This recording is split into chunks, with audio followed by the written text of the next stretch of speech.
तो बच्चों आज के इस लेक्चर में हम लोग बात करेंगे एक समान वैद्युत क्षेत्र में रखे वैद्युत द्विध्रुव पर लगने वाला बलयुग्म का आघूर्ण या कार्यरत बलयुग्म के आघूर्ण की। तो जैसा कि हमने बता रखा कि एक समान वैद्युत क्षेत्र, तो सबसे पहले बच्चा हमें क्या लेना है, कोई एक समान वैद्युत क्षेत्र लेना है। तो ये हमारा रहा वो एक समान वैद्युत क्षेत्र, इसे इंग्लिश में बच्चा क्या बोलते हैं, यूनिफॉर्म इलेक्ट्रिक फील्ड। क्या कहते हैं, यूनिफॉर्म इलेक्ट्रिक फील्ड। तो हमें क्या लेना है, सबसे पहले एक यूनिफॉर्म इलेक्ट्रिक फील्ड लेना है। ये आपकी हो गई ई।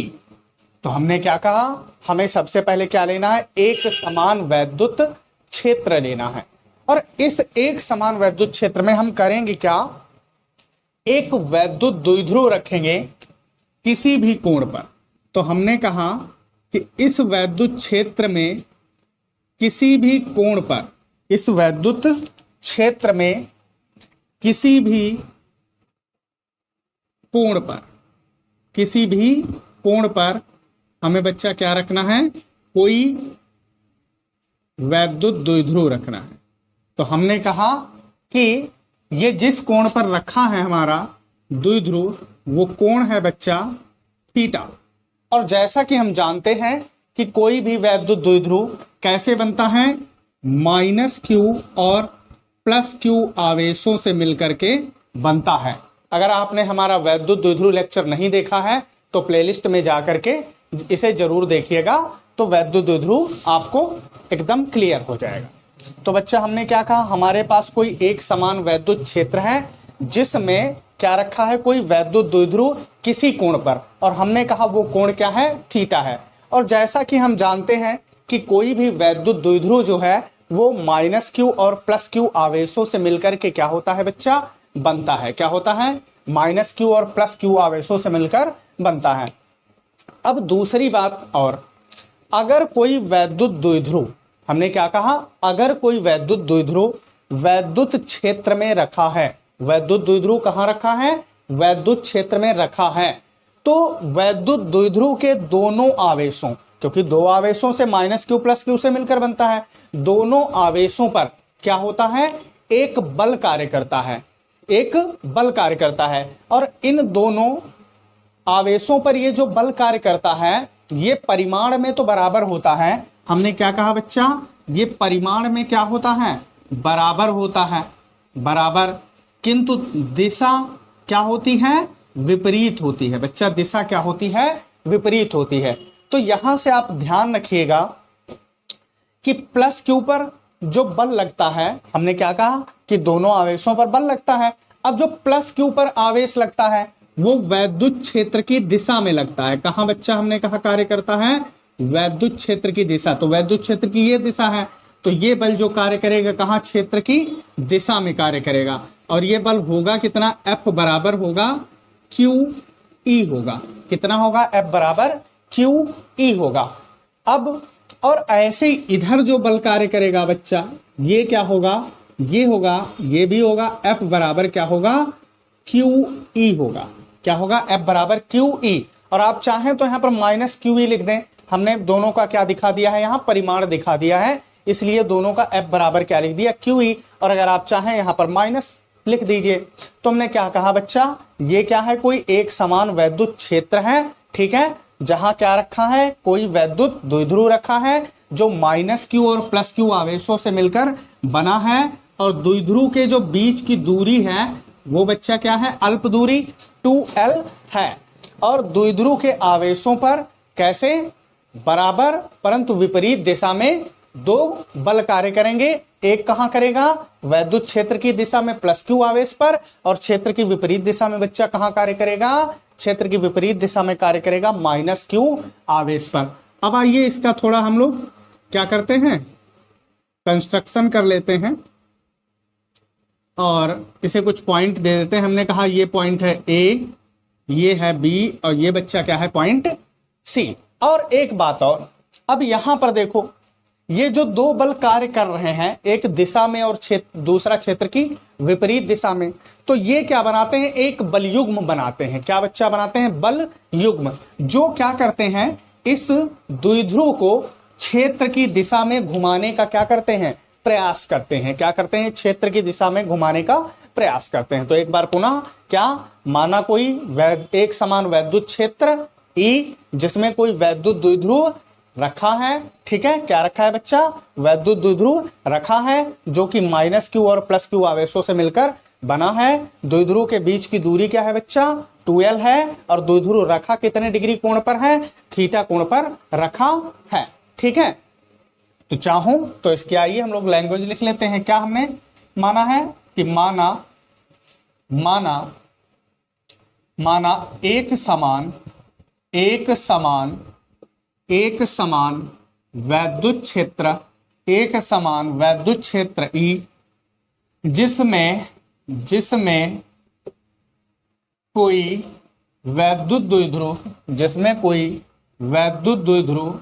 वैद्युत द्विध्रुव कितने थीटा कोण पर रखा गया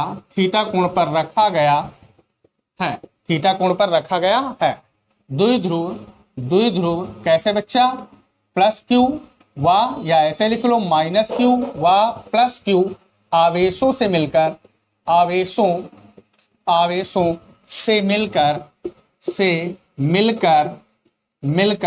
बना है। जिसके कौन, द्विध्रुव के बीच की दूरी क्या है, जिसके बीच की अल्प दूरी बच्चा क्या है, 2l है, ठीक है, अल्प दूरी 2l है।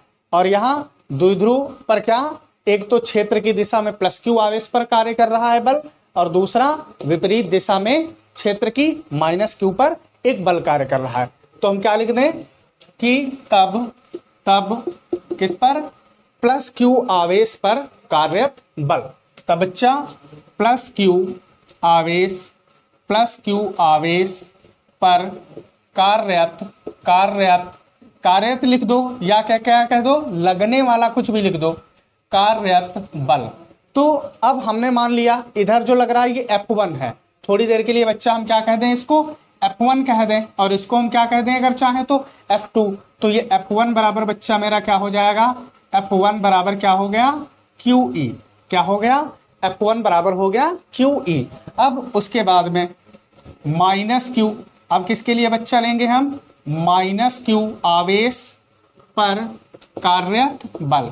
तो -q आवेश पर जब कार्यरत बल निकालेंगे तो ये अब क्या हो जाएगा, F2 हो जाएगा। क्या बच्चा हो जाएगा, F2 बराबर भी क्या हो जाएगा, QE हो जाएगा। क्या बच्चा हो जाएगा, QE हो जाएगा। अब इसके बाद में हम लोग यहाँ क्या निकाल रहे हैं, हम लोगों को निकालना है बलयुग्म का आघूर्ण। तो बलयुग्म का आघूर्ण जो द्विध्रुव पर कार्यरत होता है वो क्या होता है, तो बच्चा हम लिख देते हैं कि द्विध्रुव पर कार्यरत बलयुग्म का आघूर्ण ये होता है किसी एक बल का परिमाण, किसी एक आवेश पर कार्यरत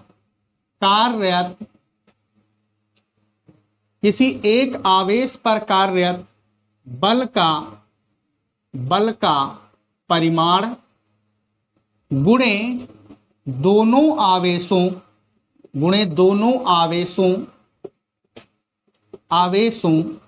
के बीच की लांबिक या कहो लंबवत दूरी। क्या बच्चा हमने कहा, जो यहाँ द्विध्रुव पर कार्यरत बलयुग्म का आघूर्ण होता है वो क्या होता है, किसी एक आवेश पर कार्यरत बल का परिमाण, चाहे +q का आप ले लो परिमाण और चाहे ले लो -q आवेश का परिमाण, और गुणे इन दोनों आवेशों के बीच की लंबवत दूरी, दोनों आवेशों के मध्य की लंबवत दूरी। तो अब लंबवत दूरी तो हमें बच्चा पता नहीं है तो निकालनी पड़ेगी। तो यहां से देखिए लंब क्या है, ए बी है। क्या है? लंब क्या है? A B. तो हम यहां पर लिख लेते हैं साइड में कि फ्रॉम फिगर यानी कि चित्र से। तो बच्चा चित्र से देखिए साइन थीटा बराबर क्या होता है। हम लोग जानते हैं कि साइन थीटा बराबर होता है लंब बटे कर्ण होता है। क्या होता है? लंब बटे कर्ण, यानी कि परपेंडिकुलर अपॉन हाइपोटेन्यूस। तो यहां से लंब देखिए क्या है बच्चा? ए बी है। क्या है? लंब। अगर आप ध्यान से देखें तो क्या है? ए बी, फिर बटे, उसके बाद में कर्ण। तो कर्ण भुजा क्या है? 2l। क्या है बच्चा? 2l। क्या है? 2l। तो ये आगे से क्या बनेगा देखिएगा, यही बन जाएगा। यहां हम लिख देते हैं साइन थीटा बराबर ए बी बटे क्या आया? 2l आया। तो इसका बटा एक लिख सकते हैं। अब देखना, ए बी एक्कन ए बी बराबर इसकी से गुणा कराओ तो क्या आएगा? 2l sine theta. तो ये हमें क्या मिला? ए बी बराबर 2l साइन थीटा, यानी कि ये जो लंब है ये क्या होगा? ये होगा बच्चा 2l साइन थीटा। तो अब हम क्या करेंगे? मान रखेंगे। तो किसी एक आवेश पर कार्यरत बल का परिमाण। तो बल का परिमाण, अब सोच रहे हो परिमाण शब्द हमने क्यों लिया? तो अभी हमने बताया था कि इधर अगर बल क्या है? QE है प्लस का, तो ये बच्चा हम इसे क्या लिख सकते हैं? अगर हमने बताया था माइनस लिख सकते हैं ना, लेकिन हमने सीधे परिमाण बताया था, लिख दिया है तो माइनस लिख देते हैं। और परिमाण तुम जानते हो, अगर लिखा है -x का परिमाण तो ये क्या हो जाता है? x हो जाता है। तो यहाँ -QE का परिमाण क्या बनेगा? QE बनेगा, और प्लस QE तो QE रहेगा ही। ठीक है, तो यहां से बच्चा क्या होगा? हम जो है जब परिमाण लिख दिए हैं तो चाहे माइनस वाला भी प्लस में आएगा, ये भी प्लस में, तो चाहे जो नोट कर लें। तो यहां से देखिए अब आगे क्या हो जाएगा? बराबर एक बल पर कार्यरत एक आवेश पर कार्यरत बल का परिमाण बच्चा क्या है तुम्हारे पास? QE। क्या है बच्चा? QE। उसके बाद में गुणे, फिर हम देखेंगे दोनों आवेशों के बीच की लंबवत दूरी। तो लंबवत दूरी बच्चा क्या है? 2l sine theta. बट जैसा कि हम जानते हैं कि ये Q गुणे 2l, क्या बच्चा हमने कहा? Q गुणे 2l। यहां पर हम लिख देते हैं आगे कि बट P बराबर क्या होता है? Q गुणे 2l। बच्चा क्या होता है? P बराबर Q गुणे 2l। तो Q गुणे 2l की जगह हम क्या रख सकते हैं? P रख सकते हैं। क्या बच्चा रख सकते हैं? P। और उसके बाद में कौन है बचा? फिर कौन तुम्हारे पास? ये Q गुणे 2l की जगह P, तो बचा E। तो PE और कौन बचा? Sine theta. तो ये हो गया P साइन थीटा। अब बलयुग्म का आघूर्ण किससे हम बच्चा नोट करते हैं? टाउ से। किससे नोट करते हैं? टाउ से, यानी कि टॉर्क। टॉ क्या कहते हैं इसे? टॉ कहो। ठीक है, तो टॉ से नोट करते हैं। तो टॉ इक्वल क्या आ गया? P sine theta. क्या आ गया? टॉ इक्वल P साइन थीटा। तो बच्चा ये द्विध्रुव कैसी राशि, ये बलयुग्म का आघूर्ण कैसी राशि है? ये एक सदिश राशि है। कैसा बच्चे? ये कैसी राशि है? ये एक सदिश राशि है। अब इसके बाद में अगर हम अधिकतम बलयुग्म का आघूर्ण निकालें, क्या अधिकतम कैसी वैल्यू हमें चाहिए बच्चा? अधिकतम। तो अधिकतम के लिए थीटा का वैल्यू जो होता है वो होता है 90 डिग्री। क्या होता है? 90 डिग्री। तो हम इसके बाद कह देंगे टॉ इक्वल PE साइन 90। क्या हो जाएगा? P sine 90। और जैसा कि हम जानते हैं साइन 90 का वैल्यू क्या होता है? 1। तो अधिकतम निकालना है तो टाउ के पास चाहो मैक्सिमम लगा दो, टाउ मैक्सिमम। तो ये बच्चा हो गया टाउ मैक्सिमम इक्वल क्या आ गया? PE। क्या आ गया? PE। तो ये हमारा क्या है?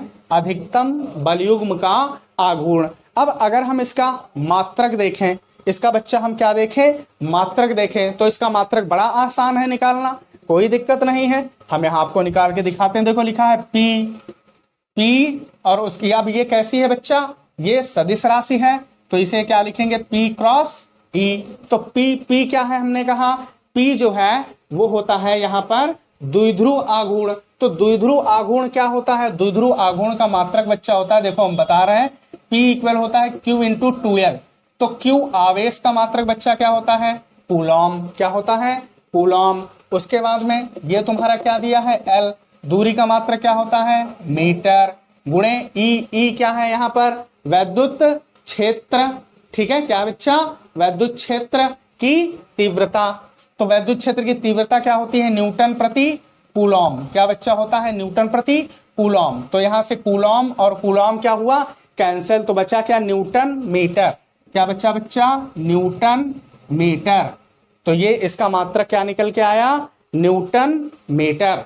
ठीक है, अब अगर विमीय सूत्र निकालना है तो कोई दिक्कत नहीं, विमीय सूत्र भी निकल जाएगा। न्यूटन यानी कि बल, बल का क्या होता है, ML_T-2, और मीटर का क्या होता है, L होता है। क्या बच्चा होता है, L होता है। ठीक है, और डाल करके कैलकुलेट कर दोगे तो आ जाएगा। तो हमने कहा बल का, चलो निकाल देते हैं। ये क्या लिखा है, न्यूटन यानी कि बल, बल का बच्चा होता है ML_T-2। क्या होता है, ML_T-2। फिर मीटर, मीटर का क्या होता है, L होता है। क्या बच्चा होता है, L। तो ये यहां से क्या बन जाएगा, ML2 और T-2। क्या बन गया बच्चा, ML2 और T-2। अब बच्चों अगर इसको हमें सदिश फॉर्म में लिखना है, क्योंकि हमने अभी क्या बताया, ये कैसी राशि, सदिश राशि है। तो अगर सदिश फॉर्म में इसको लिखना है तो कोई दिक्कत वाली बात नहीं। हम लोग क्या लेकर के आए हैं, देखो हम लोग लेके आए हैं टाउ इक्वल पीई। क्या लेके आए हैं, टाउ इक्वल पीई। तो सदिश फॉर्म में इसे बच्चा क्या क्या कैसे लिखेंगे, vector tau equal vector P cross vector E. ये इसका कैसा है, ये है इसका सदिश रूप। बच्चा कैसा, ये है इसका सदिश रूप। कभी कभी क्वेश्चन कह देता है कि सदिश रूप में करिए, तो आप इस प्रकार लिख देते हैं। तो बच्चों हम आशा करते हैं कि हमारा वीडियो आपको पसंद आया होगा। अगर हमारा वीडियो आपको पसंद आया तो वीडियो को लाइक करिए, शेयर करिए और चैनल को सब्सक्राइब करिए। और आज के इस लेक्चर में बस इतना ही, मिलते हैं अगले लेक्चर में। धन्यवाद।